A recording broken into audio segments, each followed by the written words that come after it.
Traveling with two babies under two sounds impossible to some people. At the time, our son was only 20 months old and our daughter was just 6 months old. Yet instead of flying home after a holiday in Greece, we decided to do something a little crazy. We boarded a ferry from Greece to Italy and began a journey across Europe towards the French-speaking part of Switzerland. Many people believe that life stops when children arrive, but I have found the opposite to be true. Adventure does not end with children, it simply changes shape. Over the next few weeks, we will discover quiet Swiss villages, lakes, farms, playgrounds, and a slower way of life. This is what summer in Switzerland looked like for our family of four and one very adventurous dog. Traveling with two babies under two may sound overwhelming to some, but I was determined to prove that family adventures don't have to end when children arrive. With my husband by my side, I felt that anything was possible. After our summer in Greece, it was time to say goodbye to beautiful beaches and begin the long journey back to Switzerland. This time, we had chosen to spend our summer in the French-speaking part of the country. We have arrived in Igoumenitsa. Close to lakes, nature, and quiet villages. Our journey began in Igoumenitsa, where we boarded the super-fast ferry to Bari. While waiting for departure, we spent our last moments by the sea, soaking in Greek sunshine before another adventure began.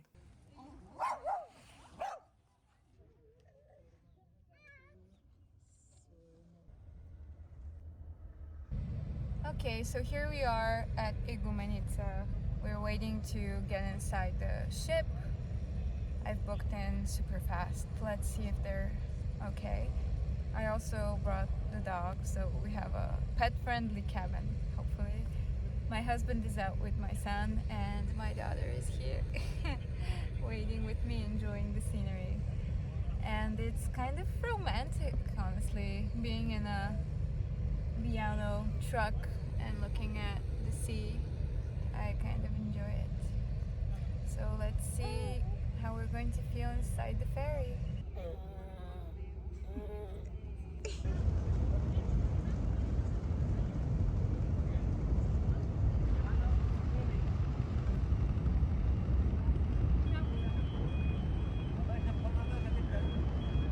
After arriving in Bari, we faced an 822-kilometer drive to La Spezia, where I had booked a small agriturismo for our family.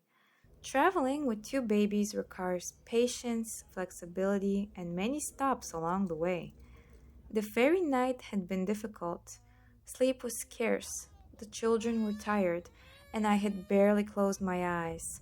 Long drives with babies mean frequent breaks, cuddles, breastfeeding sessions, and moments to stretch tiny legs that have spent too long in car seats. After hours on the Italian highways, we finally arrived at Villa Maddalena, a place that felt like a hidden gem. Originally, we had planned to stay for only one night. Instead, we stayed for two. My husband needed rest after many hours behind the wheel, the children needed to slow down, and honestly, so did I.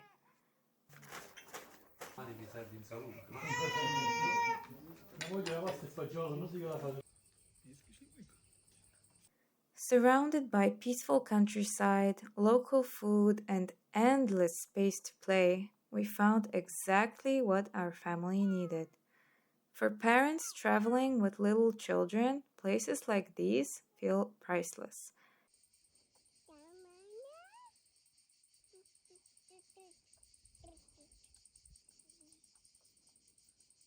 Our dog could run around freely across the property, the children slept peacefully under the trees, and for a brief moment life felt wonderfully simple.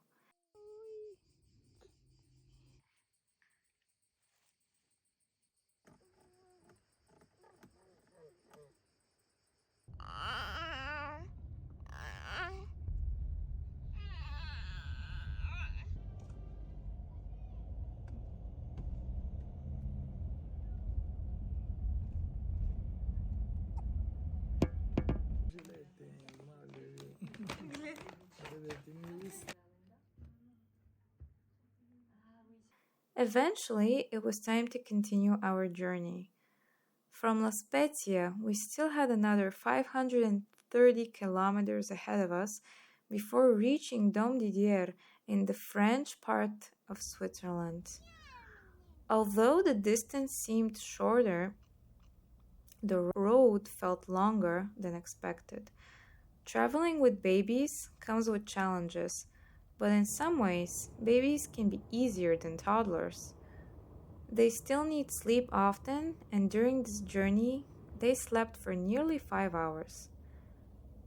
As they rested, I watched the changing landscapes from the car window and did my best to keep everyone comfortable. If I learned one thing from traveling with babies, it is this: always pack more wipes, water, and disposable changing pads than you think you need. Those small things can make a very long journey feel much easier. As we crossed into Switzerland, the scenery changed once again. The mountains appeared, the lakes returned. The order, the beauty, and the quiet rhythm of Swiss life welcomed us back. Some places simply feel like home. At the time, our son was only 20 months old, and our daughter was 6 months old. Yet these two little travelers proved something important. When children are surrounded by love, they are often capable of much more than we imagine. We arrived late, exhausted from the journey, but the next morning, after some much needed sleep, I woke up excited to explore our new temporary home. The first residents we met were sheep grazing peacefully nearby. Soon the children were discovering fences, fields, and the simple joys of countryside life.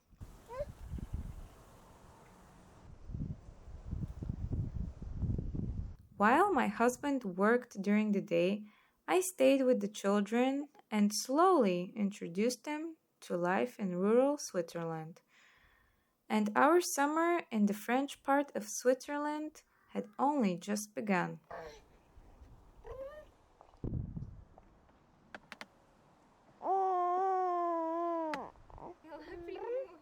As we explored the village, I couldn't help but notice how beautiful, peaceful, and carefully maintained everything was. Switzerland has a way of making even the smallest villages feel exceptional. Walking through Domdidier, I found myself thinking about wealth. Perhaps the greatest luxury in modern life is no longer owning expensive things, but having space.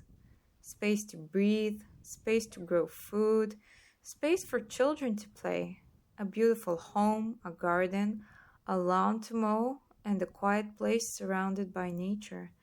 Maybe countryside living has become the ultimate luxury of our time. We wandered through the neighborhood where we were staying. Many homes had swimming pools, and those that didn't had beautiful gardens filled with flowers and vegetables. I imagined families working in Fribourg during the week and returning home to enjoy the slower rhythms of village life. Our son was fascinated by every house he passed. At 20 months old, the world was still new to him, and every street felt like an adventure. He rode in our stroller while I carried his little sister in a sling close to my heart. Together we explored the village, its school, and its church. Even though Domdidier is small, it has everything a family could need. One thing I noticed quickly about Switzerland is how thoughtfully designed it is for families. Raising young children is demanding everywhere, especially when they are too young to fully understand danger. But here, everyday life simply felt easier.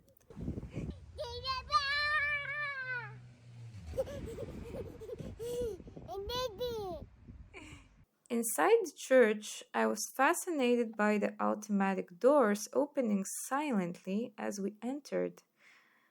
It may seem like a small detail, but moments like these reveal something deeper about Switzerland, a high standard of living that exists not only in cities but also in villages.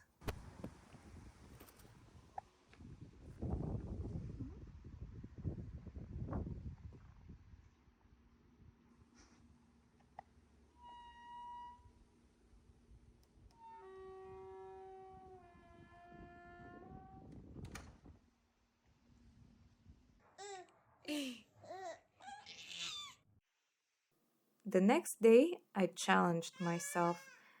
How far could I walk through rural Switzerland with two under two? After some exploring in the neighborhood and a few spontaneous detours led by my curious toddler, we continued our walk through the countryside. I have always believed that children should be allowed to explore the world at their own pace. So I let him run, observe, and satisfy his endless curiosity before settling back into the stroller. Meanwhile, I carried my daughter and kept walking beneath the summer sun. This walk had another purpose too. 6 months after giving birth, I wanted to regain my strength and reconnect with my body. Pushing one child while carrying another turned out to be a surprisingly effective workout. Motherhood has a way of keeping you active.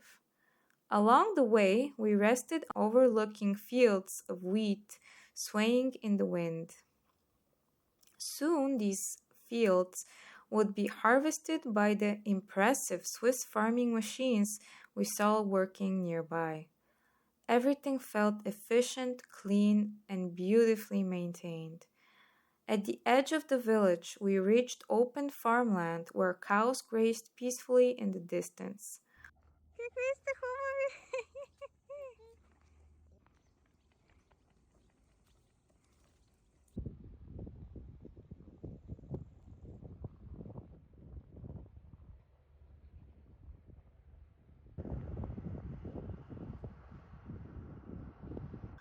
On our way back, we stopped again at the same bench.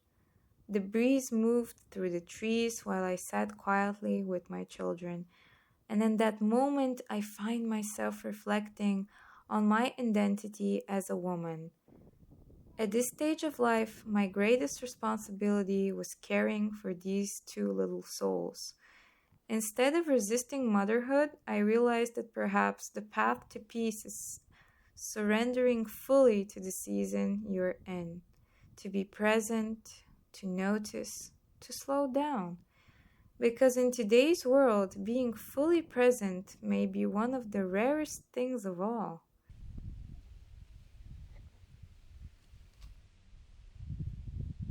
By then, I had already decided that one day I would start a YouTube channel.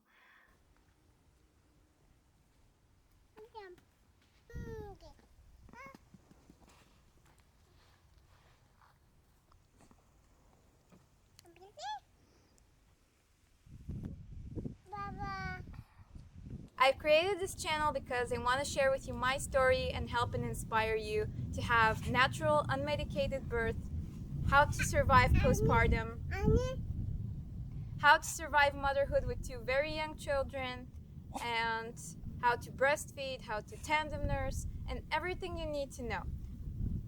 Come with me on this journey and let us explore all of the depths and interesting things regarding motherhood together. I'm going to share with you some advice and some practicalities that I have acquired during my motherhood experience. Little did I know that these simple moments would become some of the memories I treasure most. The following day, my muscles reminded me just how demanding motherhood can be. So we visited the local school and playground to see what life is like for children growing up in a Swiss village. As a photographer by training, I couldn't resist comparing footage from my phone to my Sony camera. Although motherhood had completely transformed my professional identity, my love for photography never disappeared. These days, my greatest subjects are my children. Capturing these fleeting moments feels more meaningful than any photograph I had ever taken. And while much of motherhood is spent keeping little humans safe and alive, I still managed to preserve a few beautiful memories along the way.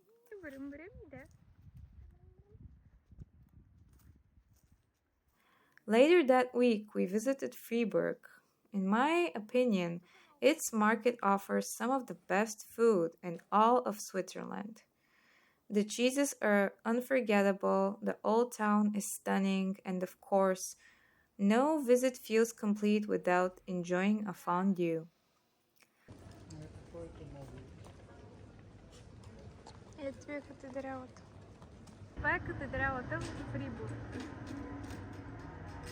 From the city's heights, we admired the view over the old town below, and seeing the water made me eager for our next adventure. The following day, we planned a trip to the beach. 6 months after giving birth, I filmed a short clip of myself to see how my body was changing. Looking back now, I think all those long walks through Switzerland may have been doing more than I realized. Thank you for watching.